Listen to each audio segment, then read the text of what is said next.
So since the video that I made yesterday about my toxic high school experience, a friend of mine, Vrishti, reminded me about the interesting experience you get coming from China specifically to the States, especially for college.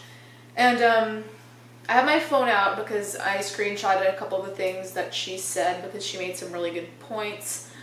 But as a disclaimer, first of all, I wanted to say I'm not generalizing Americans. I'm not saying Americans are stupid. I'm not saying Americans are crazy. I'm not making any kind of comment on Americans. I'm talking about these specific instances where these specific American people said things X, Y, and Z.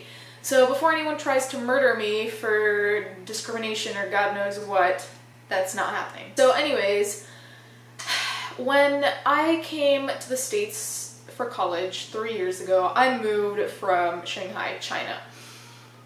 And upon moving here, I'd never lived in the States before. I'd never been to Irvine because that's where I go to school.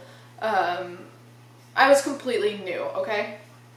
And we had this kind of dorm thing where we had to sit and pretty much get to know each other and play these stupid icebreaker kind of games.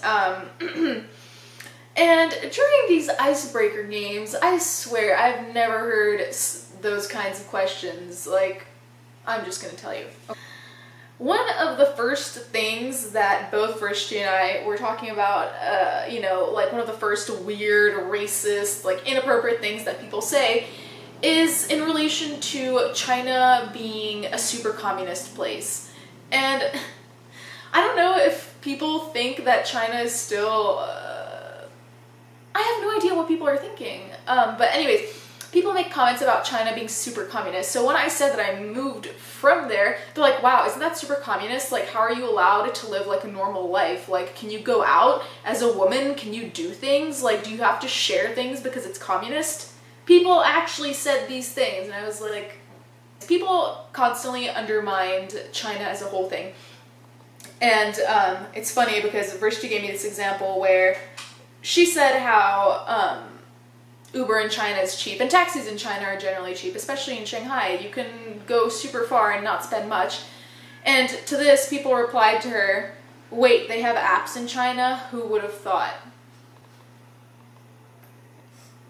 In this same kind of vein, I remember when I told the people in my dorm, because they were asking like where I moved from, and I said, oh, I was in China before, and they were like, oh, so like, is there like a city there? I was like, there are multiple cities.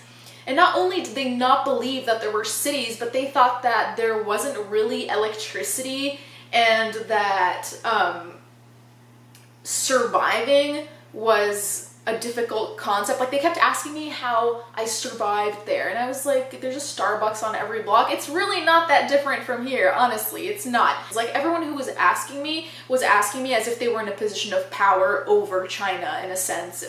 This really bothered me for the simple reason that if you haven't been somewhere, it's fine to ask questions about said place, but the way in which you ask is very important. And, you know, it's not even just important in terms of being polite and sensitive, but also in terms of yourself. Like, you look like a jackass if you ask me a question thinking that you already know the answer and that it's gonna prove that you're awesome or something. I don't know, like, it was very weird. Anyways, those were the people in my dorm, and if some of you are watching, sorry. Then another thing that Vrishti brought up, which is so true, is that people were genuinely shocked that I could speak proper English. And I understand that it's weird because I'm Italian and I don't have an accent because I'm supposed to come in here throwing pizza at your face or something, but it was kind of like they assumed that you can't learn English without being in America. They were uninformed, but uninformed to the point where they would rather assume that nothing was there rather than just realize that they might just not know what's there. And not knowing doesn't mean nothing's there, it just means you don't know. The same way that I don't know about some countries, and that's fine, but just don't assume that nothing's there because you haven't seen it. Another thing that did not affect me, but that Vrishti brought up, that I think is important to bring up, especially in terms of people that come from China or Asia and generally have like Asian accents of all types. There's like the fob thing, the fresh off the boat thing, and obviously people would not say that to me, but I heard people saying that, like, not in a funny way, not because they were friends, not like in a very derogatory way towards people that I was with, because we had this International Orientation Day, and everyone at International Orientation was pretty much from, a lot of people were from China, but there were also people from Japan and Korea, and anyways, generally a lot of people were from Asia, and they were being called fobs by a bunch of just like random people at school, which is ridiculous. But more than that, it's just, there was such discrimination, and I'm not going to make into a video of discrimination because it's really just, I don't feel like it's my place. But since we're talking about people who come from, let's say, Asia and come to the States to study, that discrimination is a very big part. And I think that the questions that I gave you examples of, especially towards Asian people, are insulting and discriminatory and racist, and, you know, just because you're not saying fresh off the boat to someone, it doesn't mean that the